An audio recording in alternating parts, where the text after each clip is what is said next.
So I think it's great to end today on actually having a panel discussion. I certainly learned quite a bit today. I'm actually going to have the panel introduce themselves. I find it's a little bit more helpful for them to give a little bit of context, maybe just a brief overview. Then I want to go through a couple slides. It's more of just a reminder of some of the things that have been talked about today. Just to help set the context, and then we're going to get into maybe 5 or 6 rapid fire questions, one-word answers, just to kind of get things moving, and then we'll get into hopefully a good conversation. So I'll start with Sure. Ben. Is this on? Yeah. Ben Hawken, I'm the Vice President of Architecture for Mattamy Homes, Canada. I oversee all the architecture and BIM development for Canada. Richard Lyall, I'm the president of RESCON, Residential Construction Council of Ontario. Our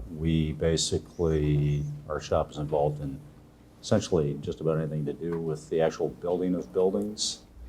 We're also involved in the talent management end of the world. I love that term, but anyways, so that's it.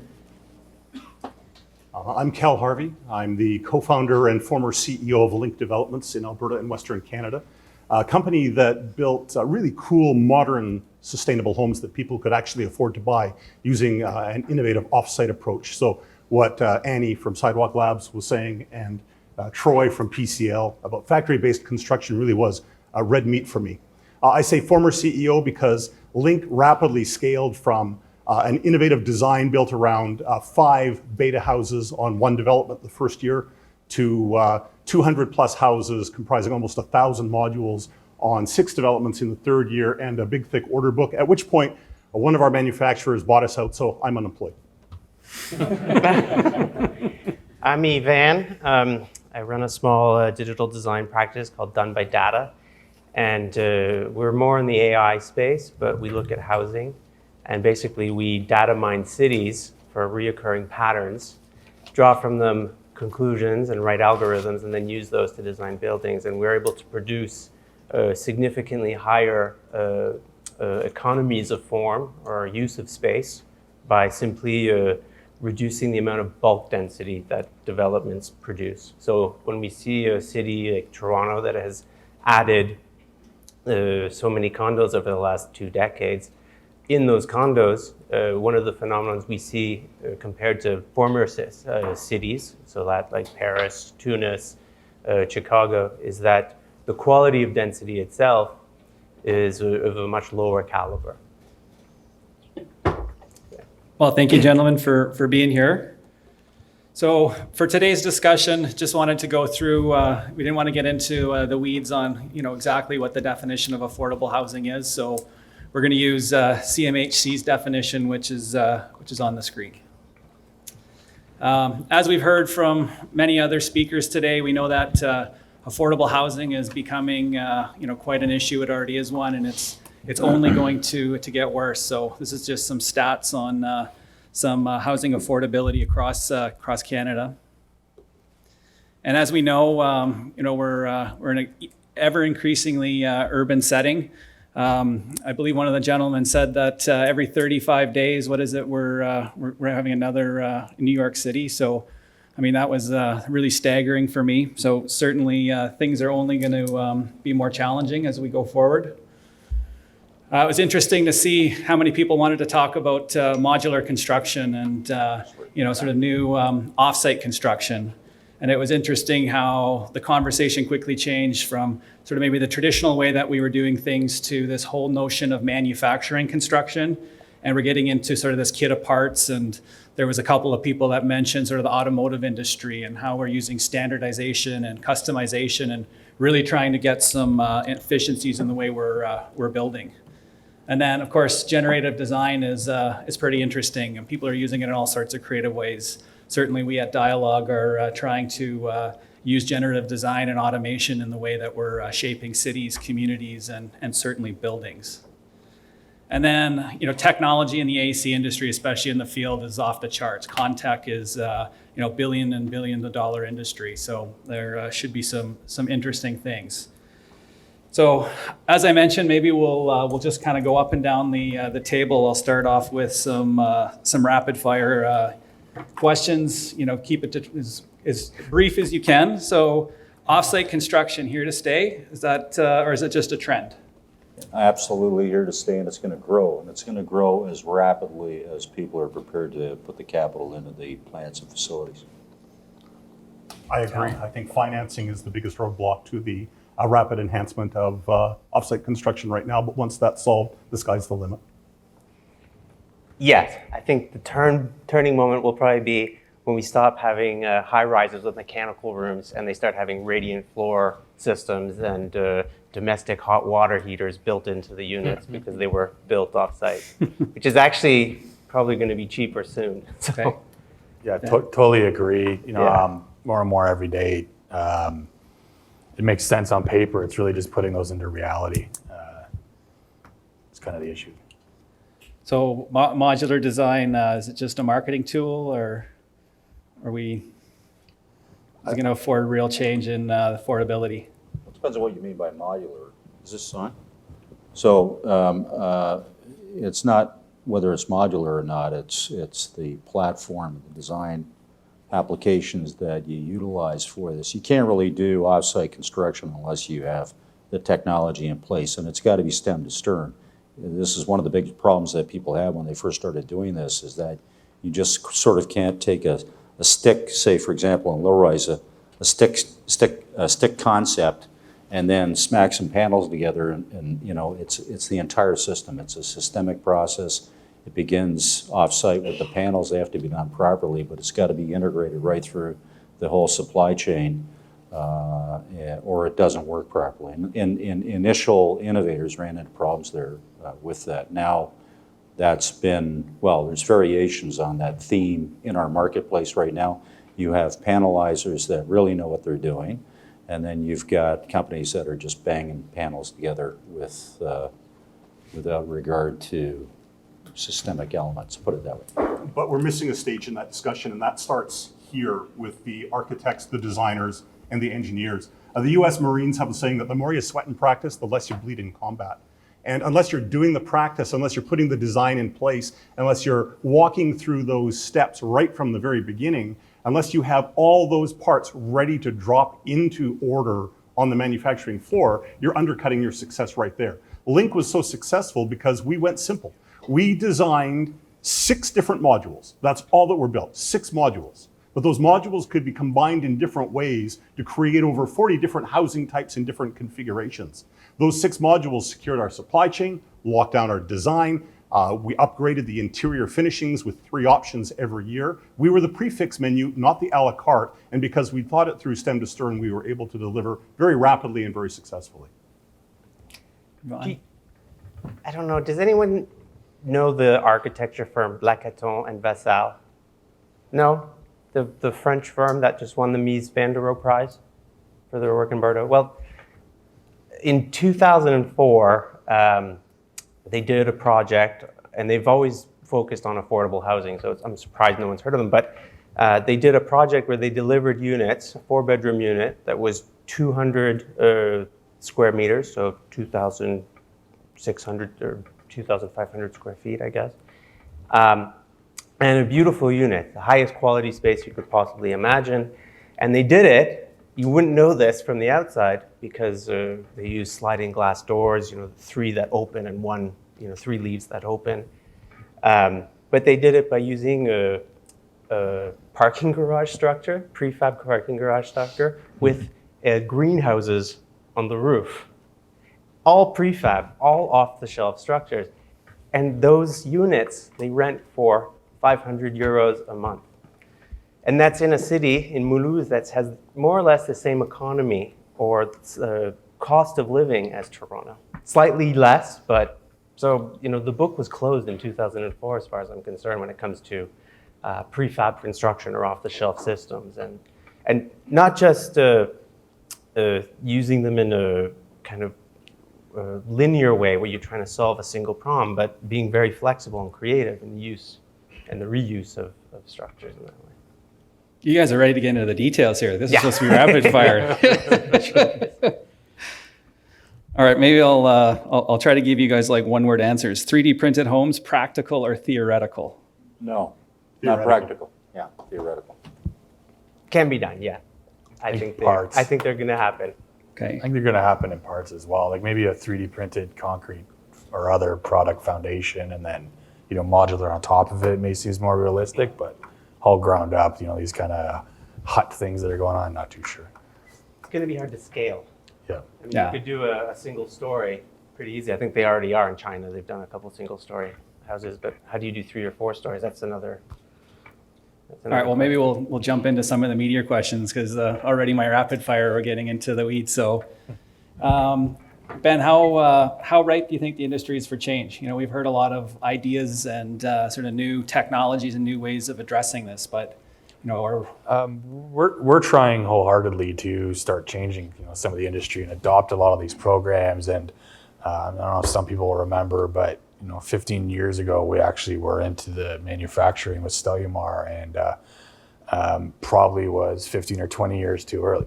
And we're starting to really kind of look at that kind of processes again. And I don't think the software was quite there, and I don't think a lot of the other there's a lot of issues with that program, but we've really come full circle, and now a lot of the boxes that we were concerned with seem to be put aside. So I'm not going to say officially that we can kind of look at that, but we're definitely starting to think about more modular, more prefab and that kind of stuff in low-rise residential. Now, if everybody's ready for it, I don't believe so. And it was challenging back then to do it, and I think it's just as challenging today with different panels and they come out wrong, and a lot of the perceptions around kind of modular pieces and whatnot.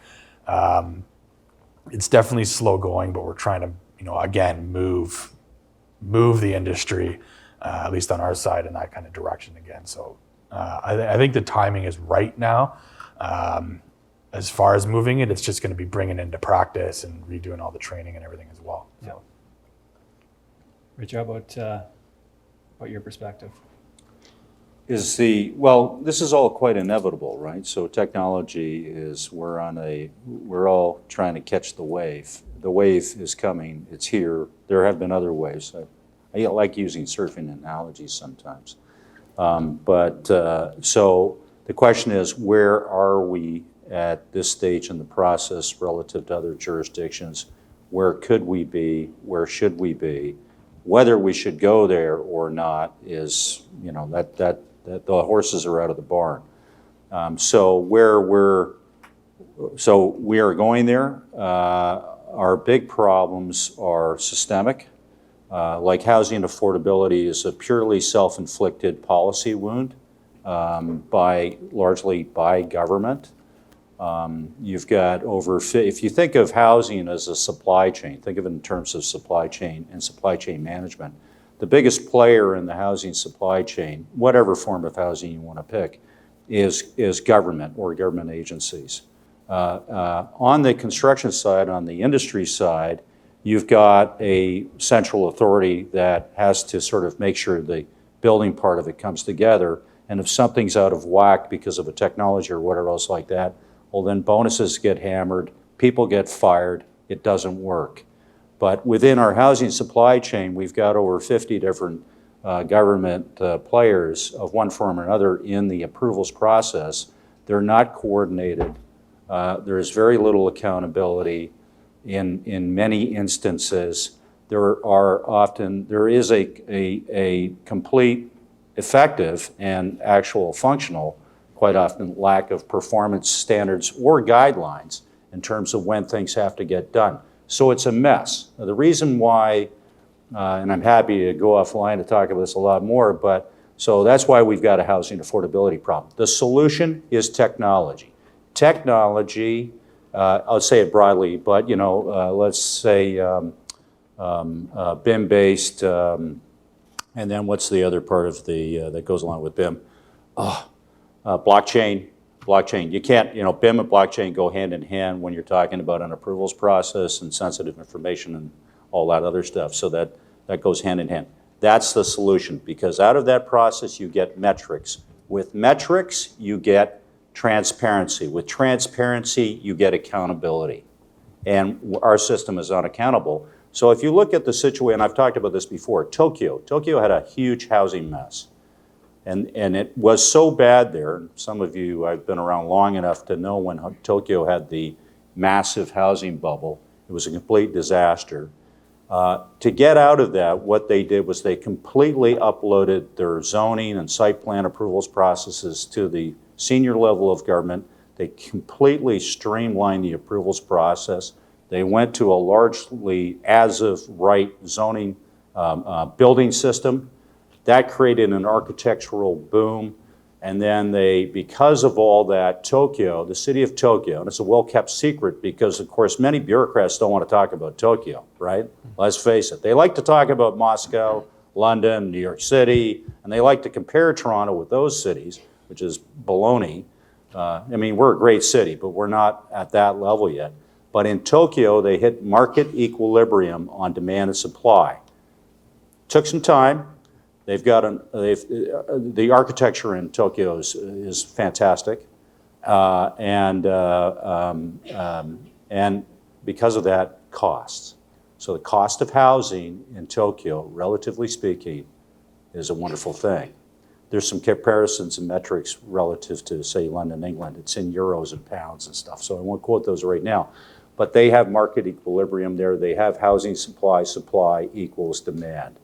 We have, in our market here, we're producing 15 to 20,000 units of housing less a year than we need to produce to keep up with immigration and demographics. And it's because our system is antiquated and flawed, and talk about, the end-to-end review just came out in the city of Toronto within the last week, very interesting.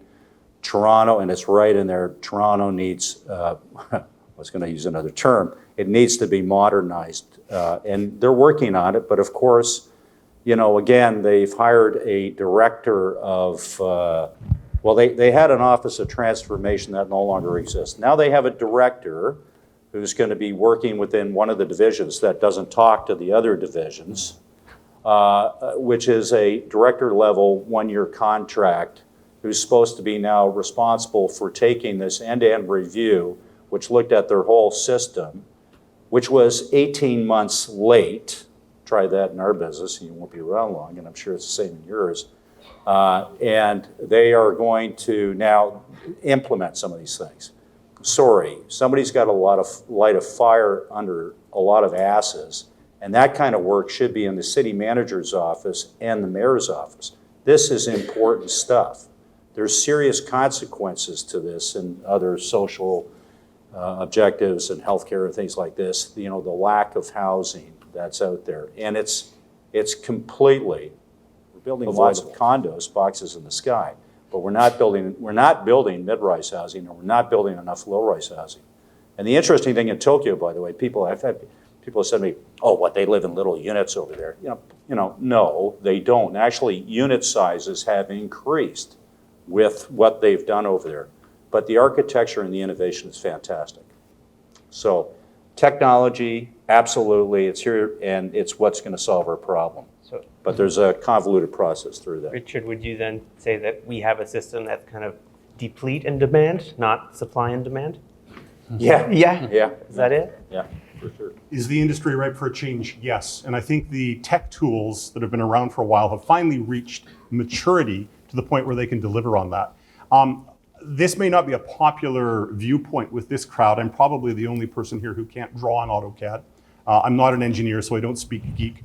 But I'm a business guy. I'm a project manager guy. I'm a systems and process guy. And for a long time, we had these really cool toys called BIM and virtual reality. But because they didn't directly impact the bottom line, they were toys. They weren't useful tech. We've now got to the point where there's enough market saturation, enough acceptance of these tools that they're useful. We use BIM and 3D modeling and Revit to bring the LINQ design together to make sure that we could turn these modules different ways and they would still connect and they would still function properly. We use BIM to share information with site contractors who are putting in foundations in preparation for the modules to arrive at 8 different developments spread across Western Canada. We're using 3D modeling and virtual reality now to go into city councils and change their perception of what modular construction is. It's not grandma's 1984 mobile home anymore. These are entire communities built out of cool modern houses that just happen to be built off-site, again, through a design process and manufacturing process using BIM and CAD and other technologies to show them what the community could look like, to change the zoning bylaws that will allow for entire communities of this type of housing to be built. So the technology is there, and I think we're about to witness the revolution. So change Yeah. of course. I don't know, I was converted to prefab when they came out with the case study house in I think the 1950s, one of the most beautiful houses I've ever seen, never visited unfortunately. But of course, I think it was $50,000. You could purchase it on the open market for $50,000, and it was set up in California overlooking Malibu, and it had a pool. So as affordable as that is now, I don't know. Yeah, I think technology is the one side. Regulations are another. And then aside that, I think, in our work with AI and looking for pattern recognition between cities, what we're looking for is regularities. But sometimes what sticks out to us is the irregularities or the inconsistencies that happen. So I'll speak a bit to regularity or regulations. For instance, throughout the world, I think life safety is predicated on 2 things. Every building must have 2 means of egress. And that seems consistent, only that France, Germany, the UK, Japan, it means 1 fire stair in a tall residential building, and then a space that the firemen can come get you at next to a window that you can enclose yourself in.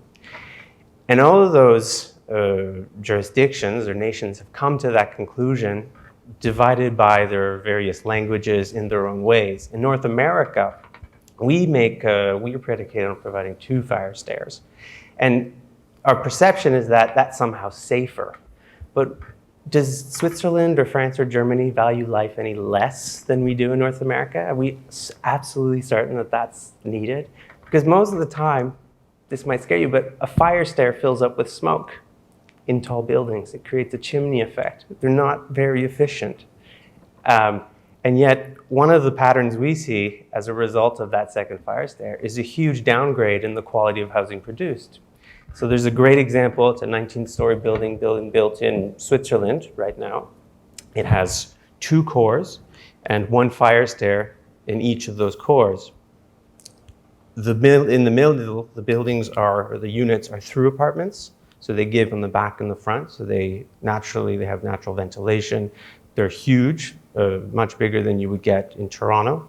And then there's a series of apartments that wrap around the buildings like this too. So overall, the quality of density you're actually able to deliver through that. And it's a regulatory thing that we overlook, but it's certainly starting to show aspects of groupthink that, one group thinks of solutions this way, and another group, and a very large group that didn't think together, find a different solution. There's a huge disconnect there. And it's not my business. I'm looking at the regularities, but they stick out like a sore thumb. The other thing is, I think there's some dirty data. I don't know how to explain this.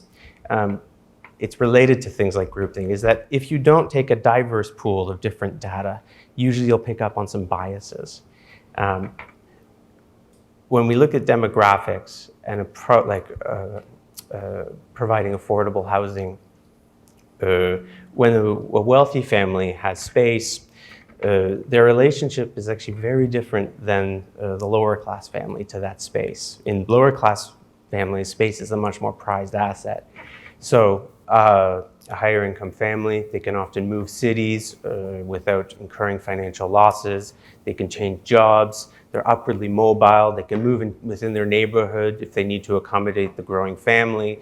There's less restrictions in geography. But if you're a low income family, you can't just up and move. If you up and move, you have to get a new job. Your children are going to a new school, and you're obviously now going to have to make a new circle of friends and integrate yourself into a community. That, just having a bit more space is really just so key to their quality of life. And when you reduce that, which is sort of what we practice today in urbanism. We practice pyramid urbanism. If you have money, you can afford all the space you want. If you have no money, you're going to be compressed into a tiny unit. That has to fundamentally change. When we look at the data and we generate our algorithms, 25 square meters per person for a 4-person family is enough when you're wealthy. 35 square meters per person when you're a low-income family is enough when you don't have those economy. So it's a sort of polar opposite of what you'd expect. But as opposed to having this pyramid urbanism, it has to be much more curved and in favor, especially when it comes to the distribution of space. Yeah. Started off with the case study houses, and Yes, well, a case study has a beautiful example of the generosity of space. I was in Peter Koning's case study house 22, the one that's cantilevered out over the That's Los the one I'm Angeles. talking about. It was beautiful, yeah. Yeah. So, I want to get more into the sort of the root of the question and I guess the underlying current of this conference, and really ask you guys to cite specific examples of how you're using digital innovation and technology to address the affordable housing crisis. And try to kind of tackle it straight on. And Ben, I was at a I'm not sure we're actually tackling it, but well, I mean, it's a big gonna be issue, part of- but yeah. at least let's try to like through tap in a technology, couple. that's to come. There was a presentation this morning with a team that you're working with, Yep. and you guys are doing some pretty interesting stuff. I had no idea that you're using BIM and the laser scan and quite a bit of technology to really provide some efficiency. So I thought maybe the panel could touch on some more specific examples. Well, one of the things that's very interesting, it's not being utilized enough, and we do have some of our members, Mattamy's one of them, in our council that are really pressing ahead, revisiting some things, because when you're the first innovator in something, it can be very difficult. And so there's some fantastic things happening there. There's some good things happening on the education front. George Brown College is doing a terrific job. But there's more to be done there in terms of turning out people. We are turning out people whose skills couldn't be utilized because there wasn't enough of a demand for it. That's changed now, so that's good. And we're going to move more in that direction. The whole BIM and all this has building it into the systemic area. There is a process now underfoot. We're engaged with that with government. There's 4 phases to it. So if you go from 0 to, like 4, very few, we're the only OECD country that doesn't have BIM mandate. Many municipalities this just isn't on the radar screen, or they think that because they can receive some drawings by email that they're all BIM'd up and everything, and they're not. So there's a big education component to that. So there's a lot of work that needs to be done here. But the phasing in is critical. In terms of addressing affordability, the affordable housing issue, yes, BIM, blockchain, that technology, e-permitting is the key to unlocking the problem here. Because systemically, and this is I'm not taking a shot at the bureaucrats of the world, they're just not incented to change, right? There's no real benefit for most of them because change is fear and risk, and you've got various municipalities right now wandering off and doing their own thing. We need a province-wide platform and mandate so people can play by the same rules, and then that needs to be incorporated in a phased capacity. I went to the province and they go, BIM mandate. Ooh, it's scary, and it is. But I said, look, you don't have to sort of launch out there and some big objective right away. Just have a vision and a statement of intent. This is where we're going. We're going to where Finland is. In Finland, 95% of the entire approvals process there is paperless, right? and it's very predictable. And they've built in GIS, and they, Singapore, incredible system, the Coronet system in Singapore. There's technology at work. And they actually, what they did in both of those situations is they contemplated the right kind of the needed training, the consulting that was required to help contractors and various players adapt and adopt, right? So all that stuff is key. One thing we're really trying to do is completely change how the industry works. And, it's obviously very challenging. And, one thing we're trying to move from is, it's the simple thing of building things in a BIM type setup, where we build them digitally, we can analyze it before we have, as opposed to building it in the field, because we've noticed there isn't also a massive disconnect between, the design, architecture, contracting piece and what actually happens in the field. Even though we're all under the same company and same trades and everything, BIM's allowed us to really start closing that loop. And, understand what the challenges are, understand, if it's a 15-minute conversation because we had to move a plumbing stack. And a lot of people think, I'm kind of nuts because I'm doing this in, single family dwellings and not in, large buildings. But the value that's behind, 7,000 homes a year across Canada and US, doing them BIM, that's a lot of square footage, that's a lot of units, and we're starting to really reap the benefits of it for sure. So,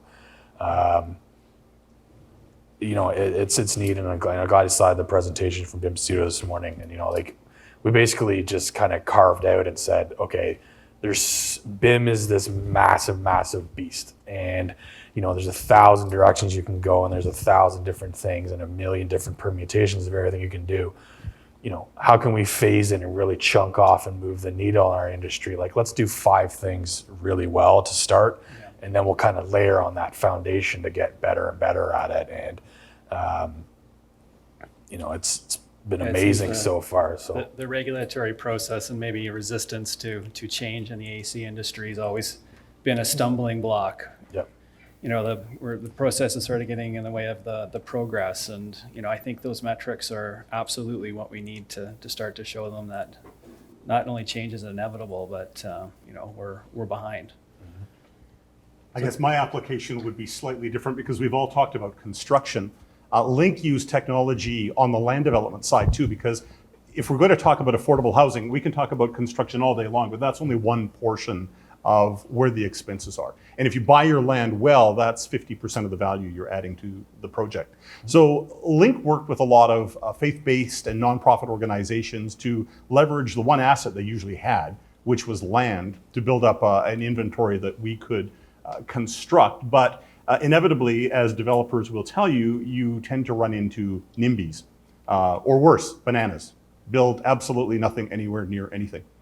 And people are always uncertain, they're scared. It's not in my backyard. It's, do I really want this next door to me? Especially if you're talking about using modern methods of construction like panelization or an off-site approach, because they have this mental roadblock to what modular truly can be. So by using BIM, by using 3D modeling, by using virtual reality tools, we could build out the entire 50, 75, 100 home or unit development on that land. We could show the faith-based organization where the new church that they wanted in turn for their contribution of the land would go. We could model what the affordable housing units that were part of that development would look like.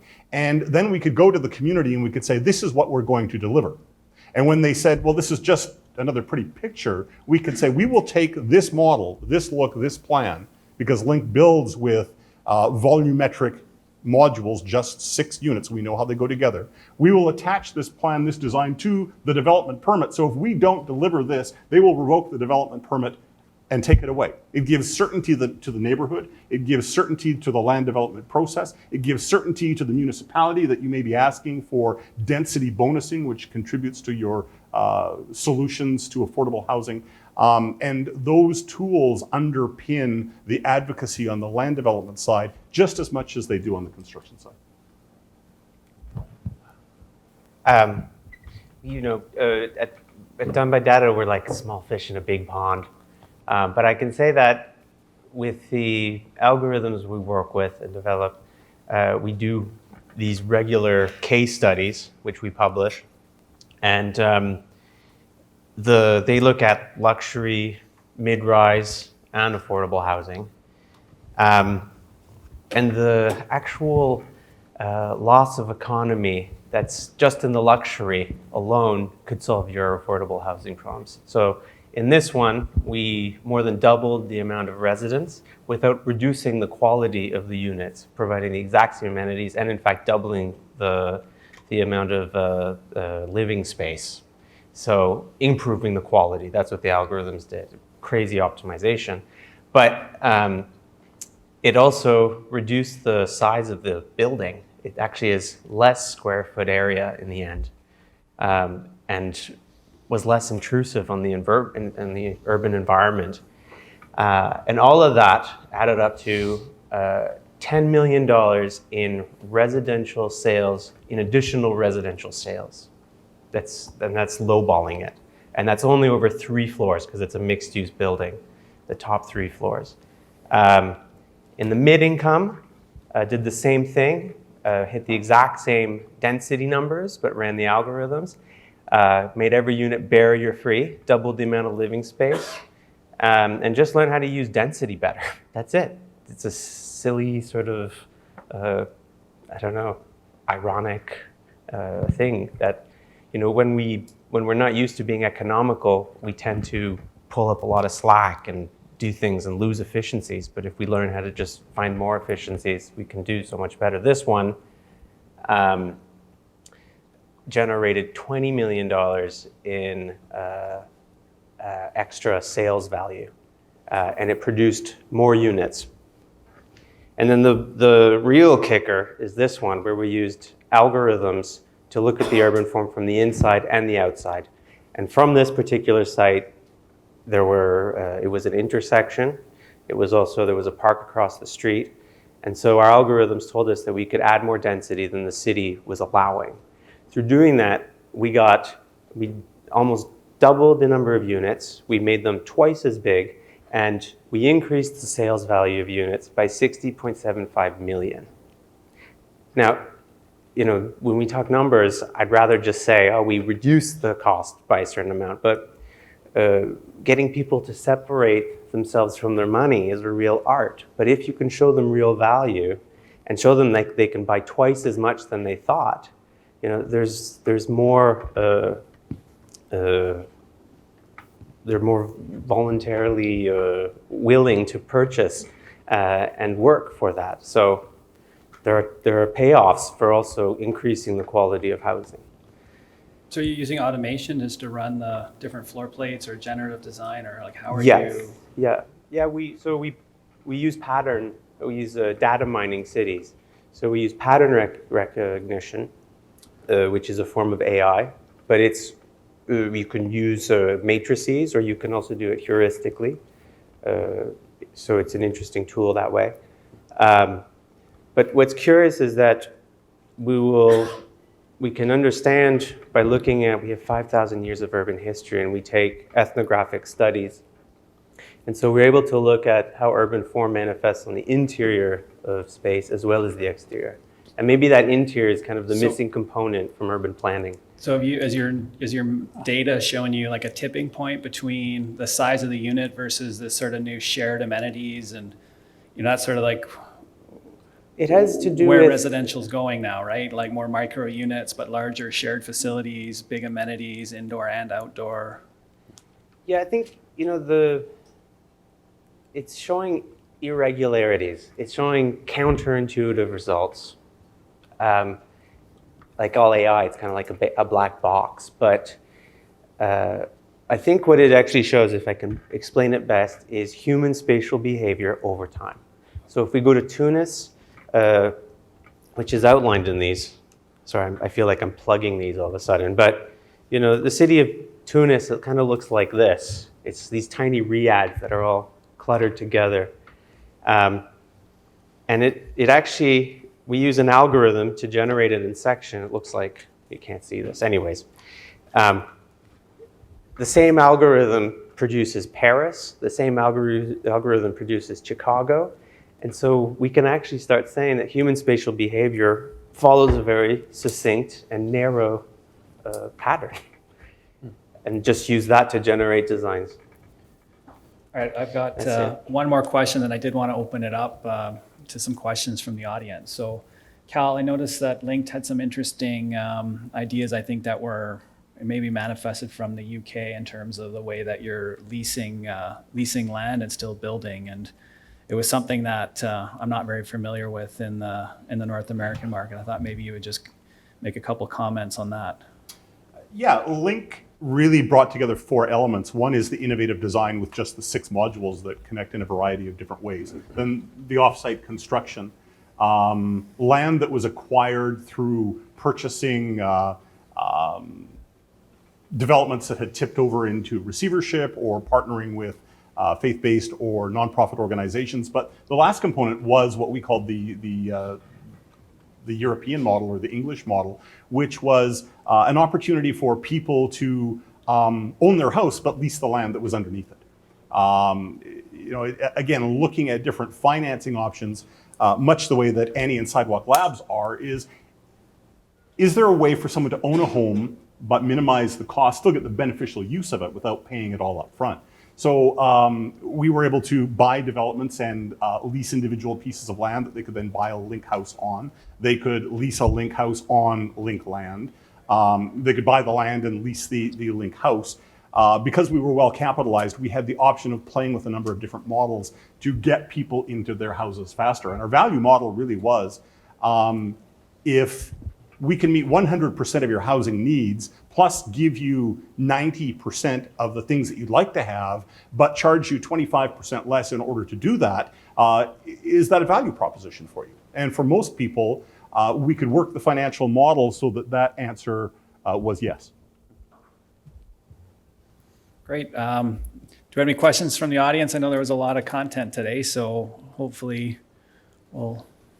I have a question, and it's incredibly naive, but we've been talking, I think, throughout the day about new build. To what extent, I may not need this, or maybe I do, I'm not sure. So we've been talking throughout the day about new build. To what extent can these technologies, digital innovations be used for existing sites, for existing buildings, in order to bring them up to more modern standards, particularly modern standards of density?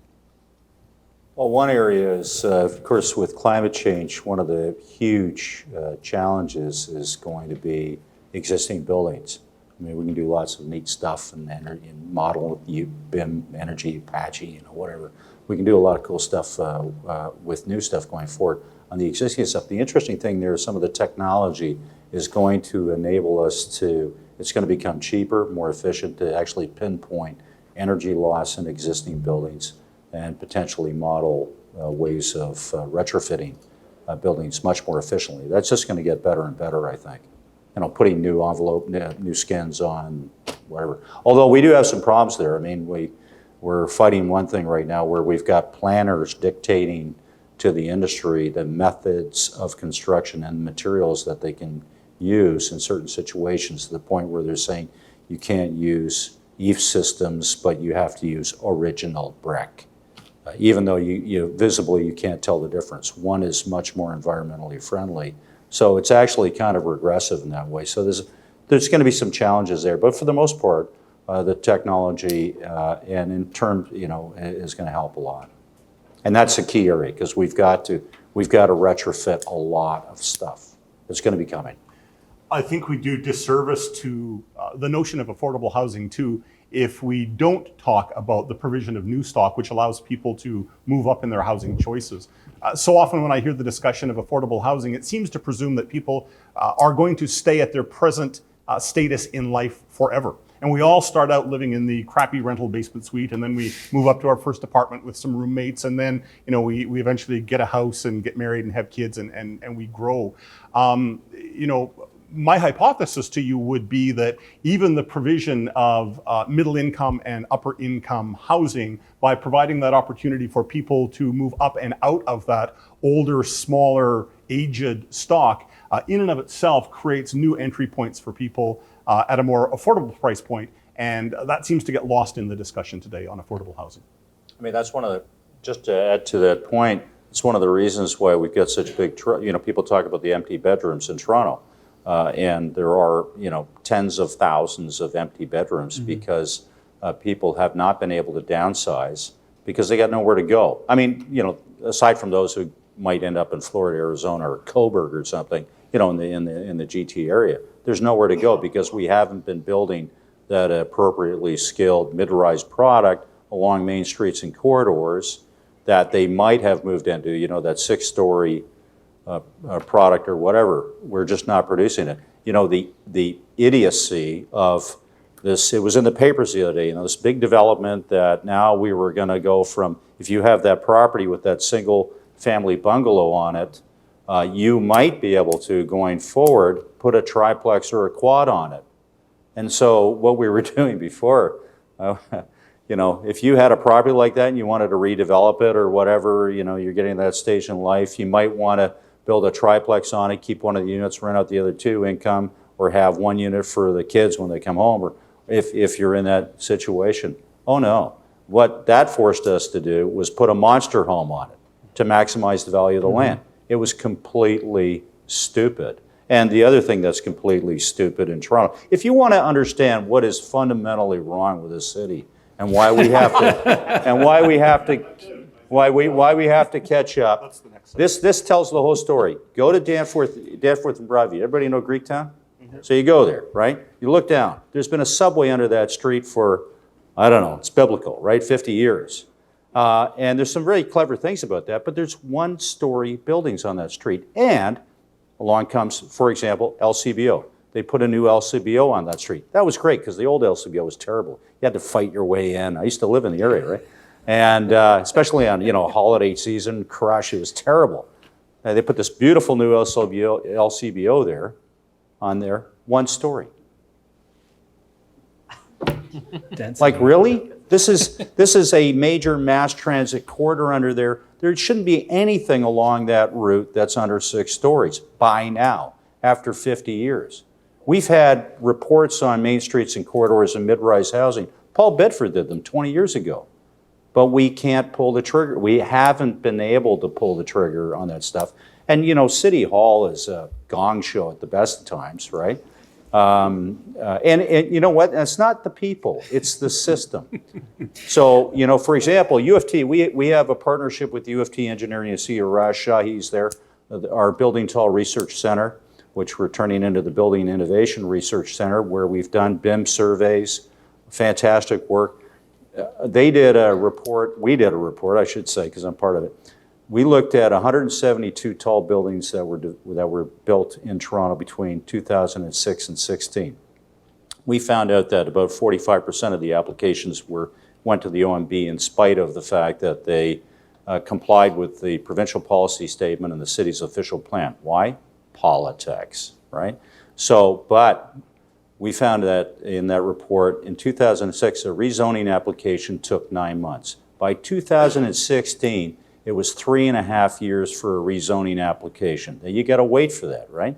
I mean, builder will tell you that's a problem. So 3.5 years. The city didn't even know that. And when we pointed this out, well, they got, the Commissioner of Planning, Keesmaat, got pretty upset about that. And then it was, our projects were more complex. This was the response. It was negative. It wasn't, gee, thanks for looking at some metrics and telling us how things are really, what the trends really are instead of, So then they came back and said, well, there's no correlation between the complexity of a project, the size of a project, and how long it takes to get approved. Well, guess what, right? U of T, not us, not the nasty development industry. U of T crunched the numbers and said, actually, you're wrong. There is no, there's no correlation there. Well, before we get where we are out of time, so before we get to, but when I don't want to tear the lid right off of this. When you're dealing with a system that doesn't know their own numbers, this is the key thing about technology, is metrics. Metrics, transparency. Transparency, then we can get to accountability and holding people accountable for what they're doing. The Planning Act says site plan approvals, 1 month, right? We're averaging 18 months. You Why? also brought up a good point about sorry. density and, maximizing use and making sure we're building out in our city. So anyways, with that, I want to thank you, gentlemen. That was interesting discussion. I really appreciate your time and your insights. Thank you. Thanks.